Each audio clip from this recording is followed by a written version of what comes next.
بسم الله الرحمن الرحيم والحمد لله رب العالمين اللهم صل وسلم وبارك على نبينا وحبيبنا محمد وعلى آله وصحبه أجمعين وبعد. Inshallah, today and tomorrow we will continue in the Tafseer of Surat Fussilat from where we left off last week, inshallah ta'ala. We stopped last week in ayah number 14 and explained Surat Fussilat, its message or its theme is that not listening to us being explained is a reason for punishment. And we are obligated to explain and give da'wah as articulate and as clear as possible. But even with that, da'wah through character is more meaningful. That's what Surat Fussilat is saying. That da'wah has to be given very clearly, articulately.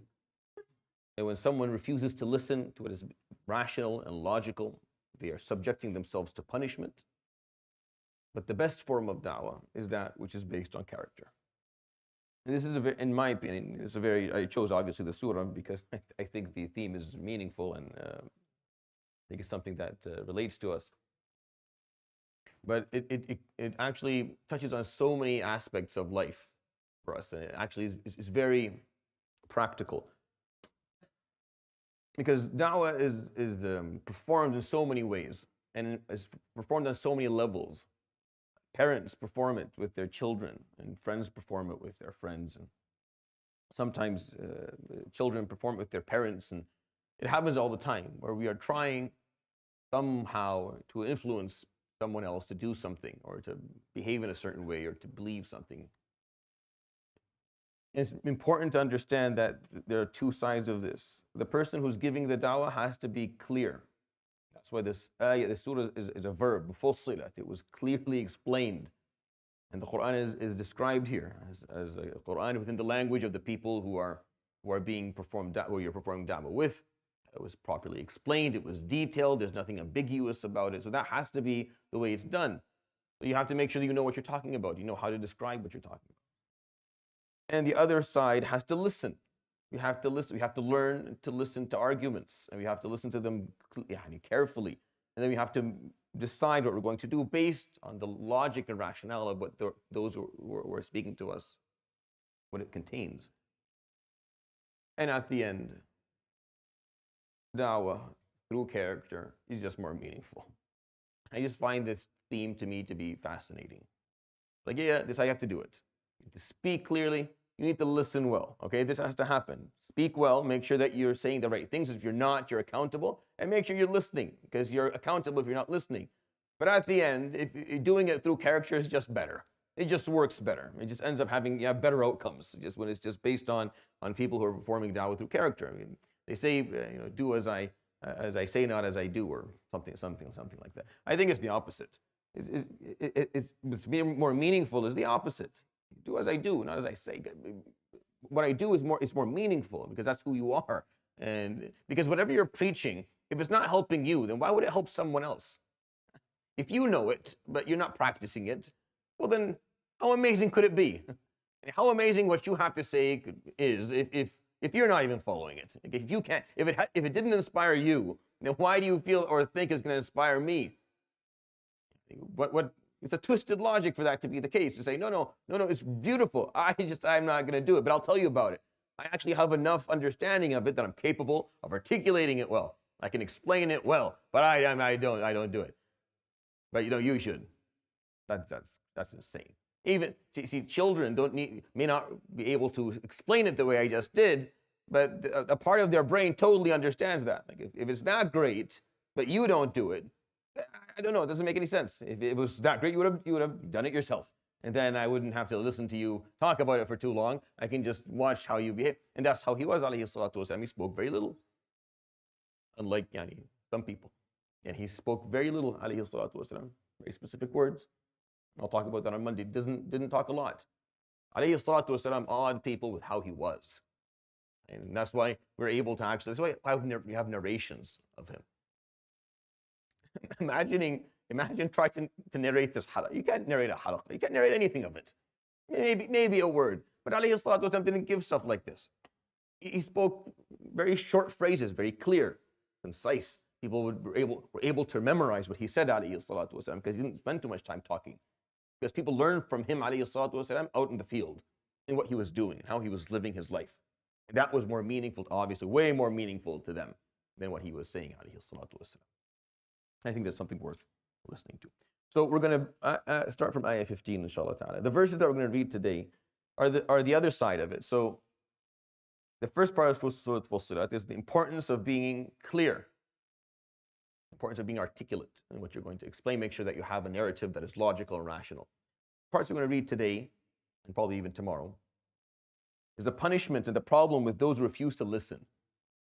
The surah is not only going to chastise the people who are giving the da'wah, making sure that they do it well, they speak well, and then they behave well. No, it's also going to look on those who are receiving it. You have to listen. You have to hear. You have to hear people out. You have to hear what's being said. You can't refuse something or accept it without making sure that you're processing it appropriately and that you're giving it the time of the day to listen to it. We don't do that. We're not very good at that. A lot of us aren't very good at that. I can almost tell immediately whether the person in front of me is listening to a word I'm saying or not.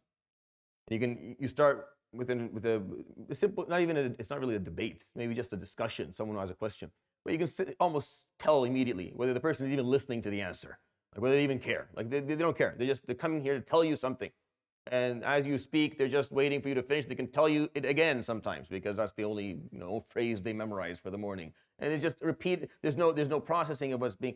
In order for this to work, you have to listen. You have to actually actively listen to what they're saying and process it and see if it makes sense. And if there is a flaw in it, you can point it out, but you have to listen to it first. And when we don't do that, we subject ourselves to punishment. This is literally what Allah subhanahu wa ta'ala is saying in Surat Fussilat. You have to listen. Because if you don't, then you're stuck with. I mean, again, why do you think the world is the way it is? Because no one's listening. No one's listening to anybody. Everyone's just pumping their narrative out into space, into the world, and expecting others to listen. In order for people to listen to you, you have to listen to them, which is what the first part, if you remember last week, which is what the Prophet ﷺ did. When Utbah bin Rabi'ah came to him, that's what he did.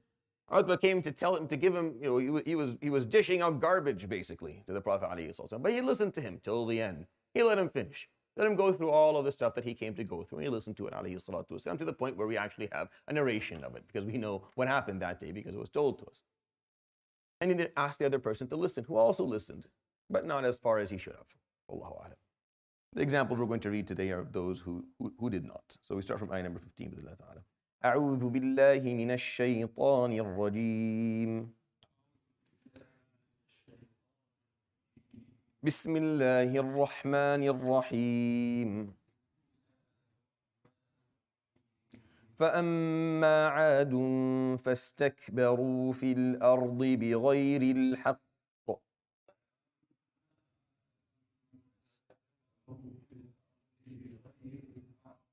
وقالوا من أشد منا قوة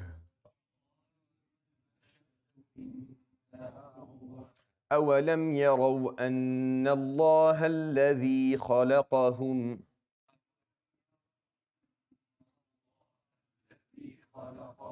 هو أشد منهم قوة وكانوا بآياتنا يجحدون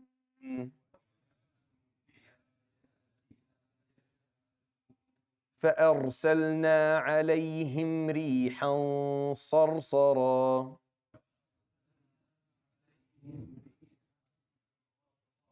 في أيام نحسات لنذيقهم عذاب الخزي في الحياة الدنيا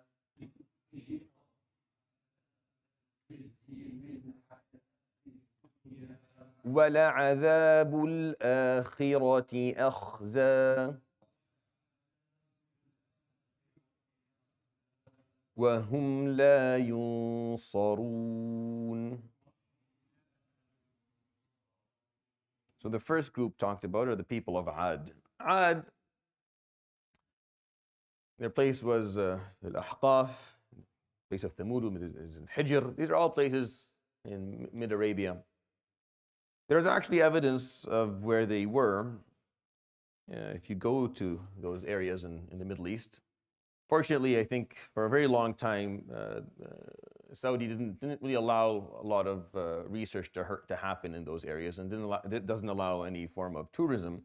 That'll probably change in the future, but there's evidence of where these things actually happened. I mean, it's helpful to kind of see things sometimes. Prophet ﷺ taught us that if you ever go to these places, to places where nations that were punished by Allah existed, not to go to take pictures and enjoy, to go and to take idha, maw'idha, and ibra. I mean, to go and actually learn and remind yourself of Allah subhanahu wa ta'ala's punishment. So it makes sense for them not to open it up for tourism for all, because there is a specific context when you go to places like that. But I think it's still very important for it to occur. And Ad were the people of Hud alayhi salam. Just like Thamud, as we're going to read the verse coming in a few minutes, are the people of Salih. And Ad and Hud and Salih are two prophets that are not biblical. All of the other prophets in the Quran are. Meaning, when you read the Quran, the rest of the prophets that Allah subhanahu wa ta'ala speak of, you'll find them in the Bible in the Old Testament. I mean, they're clearly pointed out. So Ibrahim alayhi salam, obviously, and Nuh and Idris, and then all the descendants of Ibrahim alayhi salam, and Yunus, and Shu'aib, and Dhul Kifl. Now maybe Ilyas alayhi salam is not there. There's some debate on Ilyasin alayhi salam. There's a few, but in general, Hud and Salih definitely are not there. Because Hud and Salih were two prophets sent to the Arab. And it's an important concept, and I'll tell you why. Because prior to the Quran, the common belief that began to spread even across Europe was that the prophets were only in the house of Abraham. And outside of the house of Abraham, there were no prophets sent by Allah subhanahu wa ta'ala. I mean, the rest of humanity didn't mean anything. They didn't matter. So they weren't sent any prophets, and they were just basically doomed to live in a state of complete loss, regardless of anything. But the house of Abraham were going to be sent not one or two prophets, but hundreds of prophets over history, and they weren't going to listen to any of them. And that the Quran actually changes that. The Quran says, no, that's not the case. رُسُلًا قَدْ قَصَصْنَاهُم عَلَيْكَ مِن قَبْلُ وَرُسُلًا لَمْ نَقْصُصْهُم عَلَيْكَ. There are prophets we've told you the stories of, and there's prophets we have not told you the stories of. وَإِن مِّن أُمَّةٍ إِلَّا خَلَا فِيهَا نَذِيرٌ. And there's no nation on earth except Allah subhanahu wa ta'ala sent them messengers and prophets. So we know that from the Quran, that Allah subhanahu wa ta'ala sent prophets and messengers for all. And it explains why it is that all across the planet you find temples and you find evidence and remnants of faith. And if you look at these faiths all over the planet, there's a couple of things that they have in common. There's differences, obviously, but there's a lot of things that they have in common. That it was really it was literally impossible for these people to hear from one another at the time, because they lived so far away, and there's no evidence of any traveling during certain periods of historical times for us to believe that there was some way for one group to hear from the other. But all the groups have basic ideas of punishment and of reward and of resurrection and of accountability and of some form of supreme power and of some form of someone who had some form of communication and revelation by God himself. And very, very similar lines. Yes, details differ, and that's the manipulation of the hand of man. But at the end, the same basic ideas, were there. So Hud and Salih were the prophets of the Arab. They were sent to the Arab specifically, who lived within Arabia. There's two types of Arab. There's the Arab who came before Hud and Salih, and the Arab who came afterwards. And the Arab who came afterwards weren't pure Arab, meaning they mixed with Ibrahim alayhi salam. That's why you have two types of Arab. You have the Adnaniyun, and those are the ones who descend from Ismail, son of Ibrahim alayhi salam, so they're Arab Hebrews. And then you have Arab who are not, who are Qahtaniyun, as they're called. And they are the remnants and the descendants of Hud and Salih alayhi salam's people, because they didn't all die, as the story will tell. فَأَنْجَيْنَاهُ وَالَّذِينَ آمَنُوا مَعَهُ. We saved them and those who believed with them, those who actually listened. And they're very different genealogically, very different. The only way that they actually meet from a genealogical perspective, from a lineage perspective, is at Nuh alayhi salam. And that's as far as two people can be. It's people sitting in this room, the majority of people sitting in this room will meet from an ancestral perspective way before Nuh. But the majority of people here, even the person you're looking at, like, no, impossible, you probably don't meet it all. No, you meet way before Nuh. It's very rare that two people can be that different. Interesting that the Arab were two groups of people living in the exact same land, the exact same tongue and exact same language. However, the two groups did not meet at all. Did not meet until Nuh alayhi salam. And that's why the example, and just give you a little bit of context for your own study in the future. That's why the example of what the Prophet ﷺ did in Medina when he brought people of Mecca who are Qurashiyun, who are Adnaniyun from the descendants of Ismail, son of Ibrahim, to Yathrib, who were Khazraj and Aus, who are Qahtaniyun, who are the descendants of Hud and Salih. They do not meet anywhere. They do not meet at all until Nuh alayhi salam. For them to live in the same homes, that didn't happen. No, people would come to Medina just to see it. People would visit Medina. They weren't interested in Islam. No, show us. They're living in the same house. Impossible. When the Prophet ﷺ did mu'akha, they lived in the same house. It was unheard of.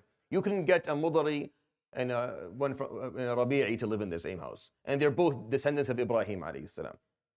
Rabi'a and Mudar, the two big tribes who are descendants from Ismail, son of Ibrahim, they hated each other. You could not get them to live. They wouldn't do it. Musaylim al-Kadhab is from Rabi'a. That's why when they were asked, why are you following قال كذاب ربيعة خير من صادق مضر, even though they're both descendants of Ibrahim. Imagine when you leave that and go to a completely different group of people. So that's what Ad and Thamud are. They're the two tribes that Allah subhanahu wa ta'ala sent the messengers of the Arab to. So Hud and Salih, that's why you don't find them in the Bible, because the Bible was sent to Bani Israel. And the Old Testament was as well. These two books were not sent to humankind.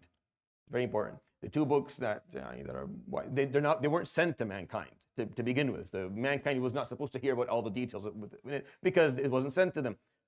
They were sent to the people of Bani Israel, the sons and daughters of Ibrahim alayhi salam. And for us, yes, Muhammad alayhi salatu wasalam was a descendant of Ibrahim, but this book was sent to everyone. So that's why we have the stories of Hud and Salih within it. Because the Arab who were listening to this story, understand why I explained all of that to you, is that the Arab were going to listen to him alayhi salatu. Not all of them were the descendants of Ibrahim. Some of them weren't going to be, so Allah told them the stories of the prophets that related to them, Hud and Salih. So whoever Allah subhanahu wa ta'ala is going to send the Quran to specifically, as in who's going to receive it firsthand, first responder type of thing, who's going to read the Quran first, they have to hear the stories of the prophets that relate to them. And then, of course, the Quran says, and there's many more. So if you come from a part of the world and you're not Arab altogether, it's okay. There are prophets who were sent to your people before. And if you go back and you look at your culture, you'll find that there were many religions. No, all of those religions were originated, most of them originated by prophets and messengers. And then the message itself was manipulated by the hand of men and got lost. But the basic ideas are still the same. So he says, subhanahu wa ta'ala, that's just a background. فَأَمَّا عَادٍ, as for Ad, فَاسْتَكْبَرُوا فِي الْأَرْضِ, they showed arrogance on earth. بِغَيْرِ الْحَقِّ, they had no reason to. وَقَالُوا مَنْ أَشَدُّ مِنَّا قُوَّةً, and they said, إِرَمَ ذَاتِ الْعِمَادِ, right? الَّتِي لَمْ يُخْلَقْ مِثْلُهَا فِي الْبِلَادِ. When it came to Ad, there was nothing like Ad. That's what Allah subhanahu wa ta'ala is saying. As Ad, within the region, there was nothing like them. With the strength that they had, with the abilities that they had. Honestly, the more we look into some of these structures that were built thousands of years ago, it's impossible for us to imagine that they built these things with the simple tools that we were led to believe they used. It's impossible. Like, the more you study, the more you listen. Now, I'm not a conspiracy theorist by any measure, but I listen to this stuff. I'm just interested because when you see some of these structures, you're like, how could they have done this? No matter how much human suffering and death you throw at it, it's just not gonna. It's just too huge for this to be. There had to be more knowledge, and the more you look into it, yes, they understood. Like they had ability to actually measure things with a very high degree of precision. So they had knowledge. They may even have had a certain degree of technology at a certain point. And for things to be wiped out, how hard is it for it all to be wiped out, really, if you think about it? It's not that hard for it all to be wiped out. Even us, I think we're too arrogant just as they are. I think we think that what we have it's not that hard for us to be wiped out completely off the face of the earth with nothing to ever surface for thousands of years after we're gone. But I think, again, the human being can't imagine that. We just can't imagine that. No, we're just too significant, aren't we, for our own good. We think we're too significant, and it's not. They became very arrogant, and they walked around to the point where they said, there was no haqq, there's no righteousness to their claim. وَقَالُوا مَنْ أَشَدُّ مِنَّا قُوَّةً, who is more powerful than us? أَوَلَمْ يَرَوْا أَنَّ اللَّهَ الَّذِي خَلَقَهُمْ هُوَ أَشَدُّ مِنْهُمْ قُوَّةً. Did not see that Allah, the one who created them, is much more powerful than they are. وَكَانُوا بِآيَاتِنَا يَجْحَدُونَ. And they denied all of our signs. Meaning Allah gave them the signs for them to know that He was there and that He was more powerful than them, but they decided to deny those signs and ignore them and look away and walk around saying these words. فَأَرْسَلْنَا عَلَيْهِمْ رِيحًا صَرْصَرًا. So we sent upon them a loud sounding wind. Sarsar is one of the words in Arabic that are based on the sound. So it's describing the sound. There's words like that in Arabic, like zalzal is the same thing. These words are based on the sound the thing makes. So sarsar, meaning it's the sound that the wind makes, and that's how it's being described. Arsalna alayhim, we sent upon them a wind that made a lot of noise. Sarsara. Fi ayyamin nahisat, in days that were miserable. During miserable days. أما عاد فأهلكوا in سورة الحاقة بريح صرصر عاتية سخرها عليهم 7 ليال و8 أيام حسوما. Was sent upon them for 7 days and 8 nights. فترى القوم فيها صرعى. At the end of it, you just saw people scattered dead. كأنهم أعجاز نخل خاوية. They looked like the lower part of a palm tree because the heads were off, rolling off somewhere else. They were carried by the wind and slammed into the ground so many times that their bodies were no longer identifiable. Same thing here. لِنُذِيقَهُمْ عَذَابَ الْخِزْيِ فِي الْحَيَاةِ الدُّنْيَا. We sent this loud sounding wind upon them during miserable days so that they may find the disgraceful punishment. Al-khizi is disgrace. Hoon is different. Hoon is humiliating. They're two different concepts. I'm not going to spend too much time on them, but they're different concepts Quranically. Punishment, عذاب الخزي, the punishment of disgrace, في الحياة الدنيا, in this life. وَلَعَذَابُ الْآخِرَةِ أَخْزَى. And indeed, the punishment of the hereafter is much more disgraceful. وَهُمْ لَا يُنصَرُونَ. And they will find no one to stand by them on the day of judgment. We'll recite, inshallah, the next book. وأما ثمود فهديناهم فاستحبوا العمى على الهدى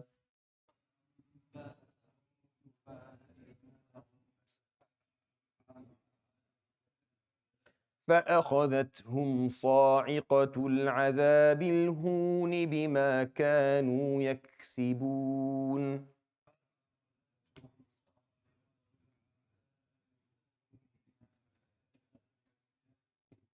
وَنَجَّيْنَا الَّذِينَ آمَنُوا وَكَانُوا يَتَّقُونَ.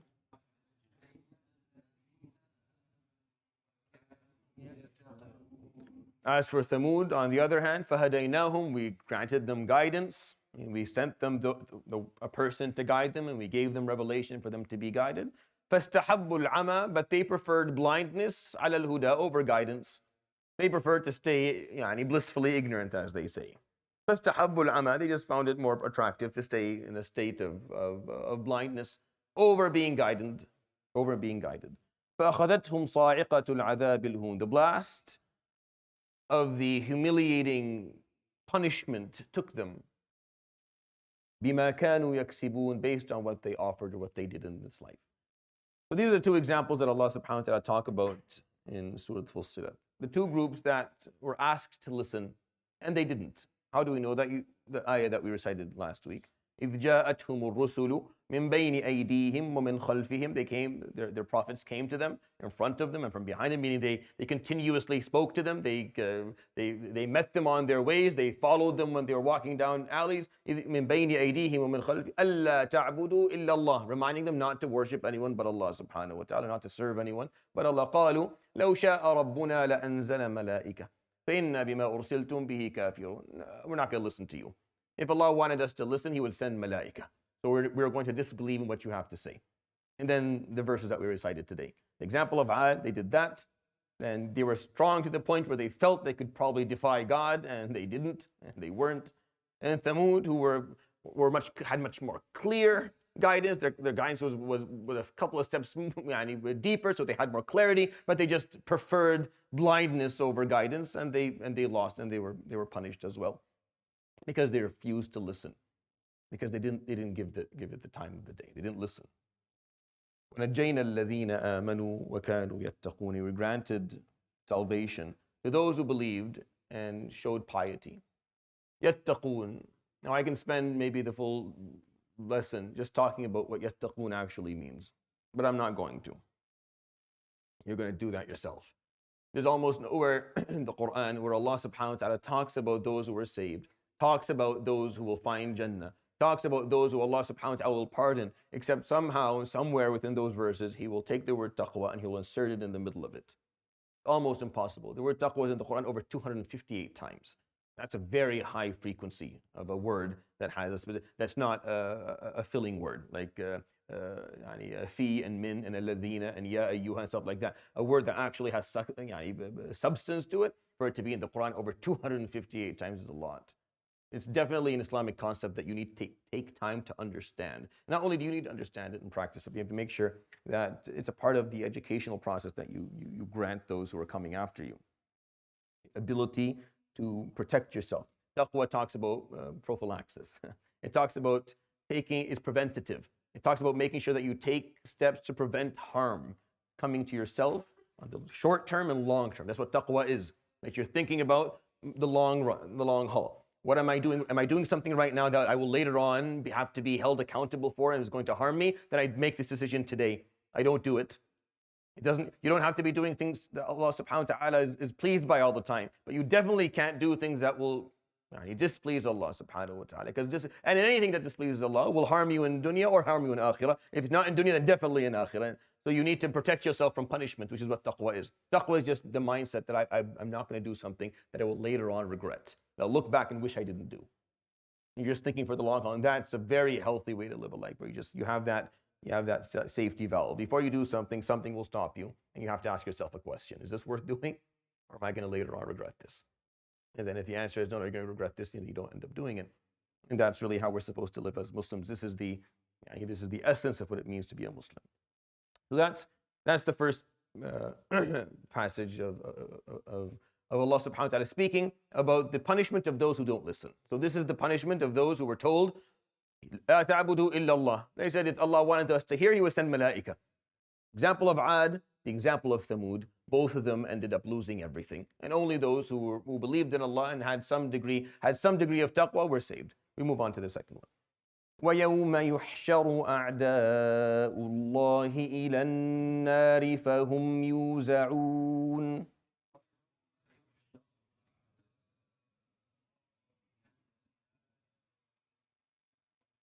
حتى إذا ما جاءوها شهد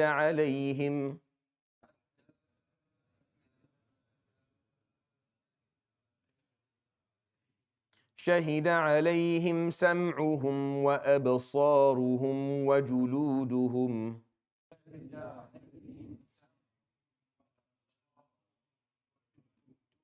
وجلودهم بما كانوا يعملون.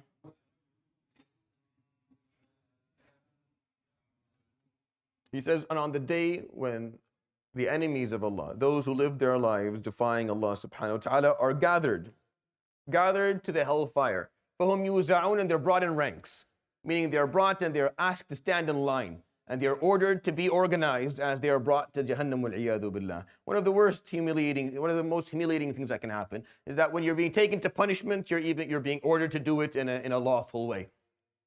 You're not going to a place to enjoy it. You're going to be punished, and yet you still have to stand in line. You have to follow orders. You have to do it in a way that satisfies those who are going to punish you. It's a very humiliating thing. And Allah subhanahu wa ta'ala speaks of that happening to those who defied Him in life. You end up going to Allah subhanahu wa ta'ala. People end up going there, and they're being gathered, and they're being put in yuza'un, I mean they're asked to stand in rank, to be organized as they are being taken to Jahannam. Once they come there, hatta idha ma ja'uha. Once they come to Jahannam, they start objecting. They start objecting to the punishment that they're receiving. They don't like it, and they refuse, as the Prophet ﷺ tells us. فإذا ما قيل لهم شهدت عليكم الملائكة وشهدت عليكم الأرض وشهد عليكم الناس. There are witnesses, there are malaika who witnessed what you did. The earth witnessed what you did. There are people who witnessed what you did. ويقولون لا نرضى على أنفسنا شاهدا من غيرها. We don't accept on ourselves a witness from outside of ourselves. I mean, I don't believe anybody. Everyone's a liar. That's just desperation. That's just when you're completely desperate. Like everyone's, it's a conspiracy. Everyone hates me. Everyone wants to put me in Jahannam. They're all lying. They're all lying. My malaika, yes, all of your malaika are lying. Yeah, they're conspiring. Yes, the earth is lying. Yeah, the people who were there, all of them are lying. They don't like me. They're always jealous of me. Everyone's a liar. They only accept witnesses upon themselves. Those who refuse to listen in dunya. This is really interesting, the wording of this verse, wallahi. Hatta idha ma ja'uhum, when they come, when they finally make it, shahida alayhim. Those who will bear witness against them or testify against them. Sam'uhum wa absaruhum wa juluduhum. This is not ears, eyes, and skin. No, no. He didn't say adhanuhum wa uyunuhum. He didn't say ears and eyes. He said sam'uhum wa absaruhum. He said their hearing and their ability to see. They're seeing. And juluduhum here, meaning he's talking about their sensations, their senses. Their senses will testify against them, not their organs. He's not talking about their organs, subhanahu wa ta'ala. He's talking about their senses. The senses that heard the word, the fact that they heard what the prophets told them, the fact that they saw what the prophets were doing, the fact that they felt what was being told to them. Like they felt it, they knew it was right. And julud in the Quran is the symbolism of feeling. That's why كلما نضجت جلودهم بدلناهم جلودا غيرها يذوقوا. Every time their skins become crisp of punishment, we change them, because that's where feeling occurs. So this verse here is not talking about the organs testifying. It's your senses. The senses will testify. The fact that because the senses is how we communicate with the world around us. The senses will testify against you. Not your eyes and your ears. No, that's too easy. That's too simple. Too simple for the ear just to start speaking. No, your senses are going to testify. Meaning to be brought back the fact that you did see it, and you did hear it, and you did feel it as well. You just didn't want to do it. There's a difference here. Difference that somehow, or the difference between that and then your ears just having a mouth and speaking, or your no, which could be the case, and some scholars understand that way, and that's totally fine. But I think this is much more profound, the way that Allah subhanahu wa ta'ala described it. He used these words. He could have said, shahidat alayhim uyunuhum wa adhanuhum wa juluduhum. And then I could just recite that and move on. But he says, sam'uhum wa absaruhum.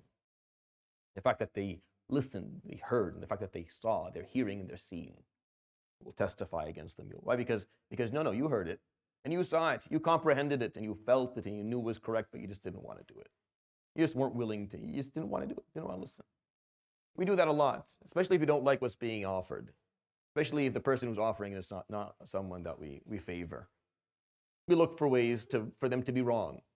We look for ways for them to be wrong. This is a process that happens inside the mind all the time. If the person who's speaking is someone you don't like, you are actively, as they speak, looking for reasons for what they say to be wrong. Like it's an amazing psychological trait that we have. We're very good at it.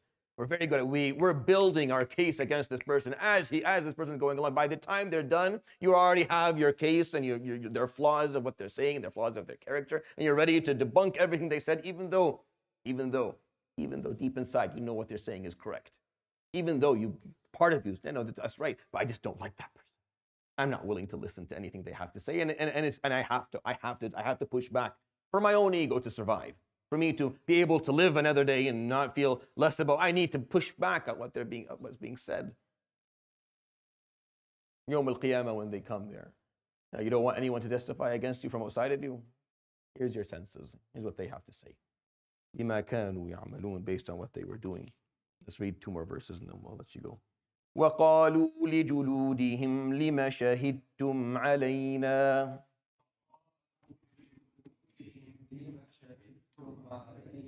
قالوا أنطقنا الله الذي أنطق كل شيء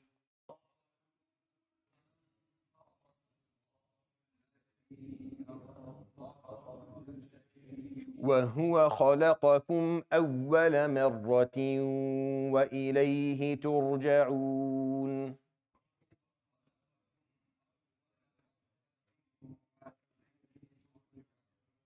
وَمَا كُنْتُمْ تَسْتَتِرُونَ أَنْ يَشْهَدَ عَلَيْكُمْ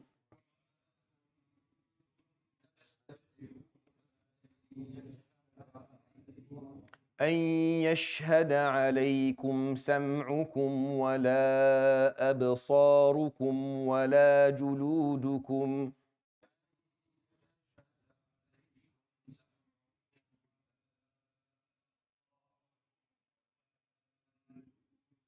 ولكن ظننتم أن الله لا يعلم كثيرا مما تعملون.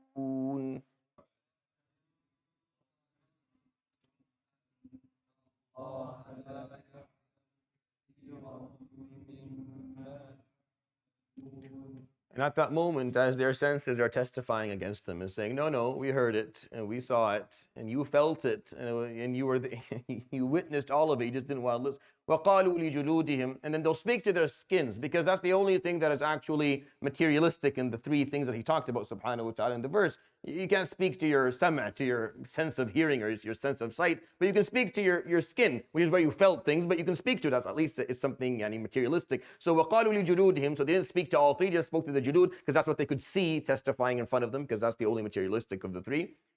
لِمَ شَهِدْتُمْ عَلَيْنَا, why would you bear witness against us? As the Prophet ﷺ would say. The Prophet ﷺ in the hadith in Muslim, يقول تشهدون علينا إنما عنكم عنكن كنت أناضل. I was trying to protect you. My skin, I'm trying to protect you from what's coming. Why are you testifying against me? Why am I testifying against myself? I'm trying to save my... So they asked their julud, لِمَ شَهِدْتُمْ, why are you saying anything? Just قالوا أنطقنا الله. Allah subhanahu wa ta'ala gave us the command to speak. Not to say these things, but to speak. Meaning say the truth or speak the truth. Or repeat what was recorded within you. Repeat that which was recorded inside of you. What actually happened? Is it true that you didn't hear anything that was said? You didn't see it? You didn't feel it? It meant nothing to you at all? You truly, it didn't mean... Just go back into the record of what you felt and what you saw and what you heard. أنطقنا Allah. He told us to speak. We spoke of what actually happened. You can't bear witness to something you didn't actually witness. You have to testify to something that you witnessed. So the skins and the sense of hearing and seeing can only testify to that which they actually witnessed, and they witnessed it. They witnessed, they heard, they saw, they felt, it was there, it happened. They just didn't want to listen. That's why the ayat yajhadun, they didn't want to. Al-juhud is when it's there, but you're going to deny it. No, it's not there.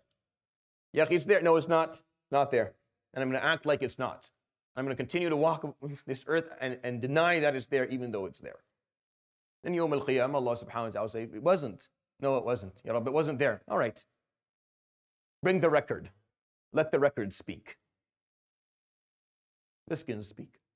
Why? Why would you speak? أنطقنا الله الذي أنطق كل شيء. The one who can force everything to speak.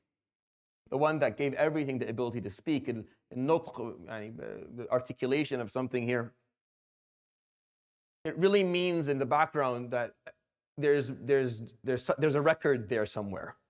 A record that can speak. Something, there's documentation, there's knowledge. There's something encrypted. There's knowledge that's encrypted, and if you understand how to break that, it'll translate it to something that's tangible. It'll translate to something that makes sense. So the skins inside of in your senses, we know this today. Inside your heart, there's a system of your heart has its own neurological system. It does its own thing, and it records memory. And it's very interesting how we actually function. We barely understand, just the basics of it, of actually how our bodies work. And everything is being recorded, everything. Inside of you, this is the weird part. Inside you, everything's already being recorded. You don't even need the book. The book is going to be there. You're writing it on a daily basis. You're almost, we're halfway through our novels. And that Yawm al-Qiyamah, you're going to have to bring your novel and read it at some point. It's going to occur. But even without that, inside you, it's all recorded. Everything you did, you saw, you heard, everything you witnessed is being recorded on the inside. And Allah subhanahu wa ta'ala just brings out the records. You don't want something from, you don't want an external source? No problem. No problem. Let the record read. what you felt and what you saw and what you heard. وَهُوَ خَلَقَكُمْ أَوَّلَ مَرَّةٍ. And He's the one who created you the first time around. وَإِلَيْهِ تُرْجَعُونَ. And you return to Him. You just didn't. وَمَا كُنْتُمْ They go on. The skin, the most wise piece of us apparently, speaks to us Yawm al-Qiyamah. That's what it says. Why are you surprised that we're speaking?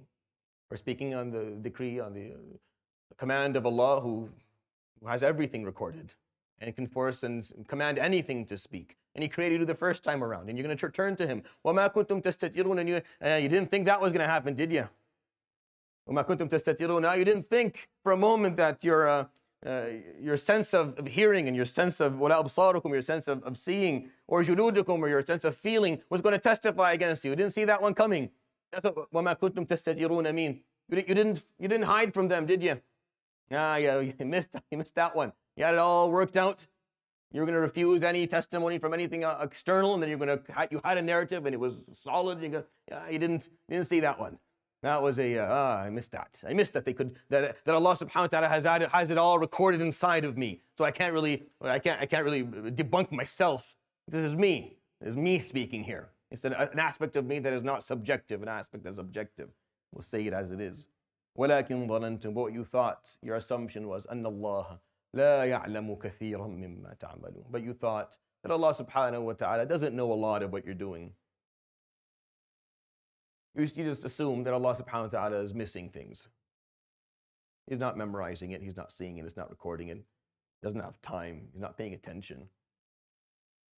The hadith in Bukhari, Abdullah ibn Mas'ud, he said, كنت عند الكعبة. I was at the Kaaba, I was praying. فأتى ثلاثة رجال. 3 men came. قرشيان وثقفي. 2 men from Quraysh and 1 from Thaqif. قليل فقه قلوبهم أو عقولهم كثير شحم بطونهم. Very little brains, a lot of stomach.